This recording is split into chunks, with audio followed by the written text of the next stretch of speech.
অধিকাংশ মানুষই এইগুলি পারবো না, কিন্তু যেহেতু একটু ভুল ত্রুটি হয়, হয় কি হয় না? বলেন হয় কি হয় না?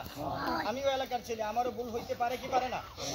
এই জন্য ওনাকে দয়া করে আল্লাহর রাস্তায় সবাই মাফ করে দিবেন ইনশাল্লাহ। ইনশাল্লাহ আমার তো পাড়া প্রতিবেশী আছে, এদেরকে জানাইবেন, পারলে মাফ করে দিবেন। জানেন তো সবাই অবস্থা, হ্যাঁ, ছোটখাটো ঋণ টিন থাকলে আল্লাহর রাস্তায় মাফ করে দিবেন, দিবেন না সবাই? ইনশাল্লাহ। হ্যাঁ, তার জন্য দোয়া করবেন, আল্লাহ যেন তারা জান্নাতুল ফেরদৌস। আলহামদুলিল্লাহ, জানাজার নামাজ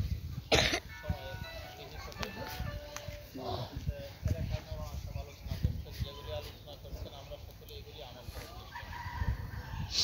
আর যে মাইয়াতে জানাজা পড়ার জন্য আমরা এখানে হাজির হয়েছি, এই সম্পর্কে আমাদের ভাই, আমরা একই বংশের লোক, হয়তো উনি এই জায়গার মধ্যে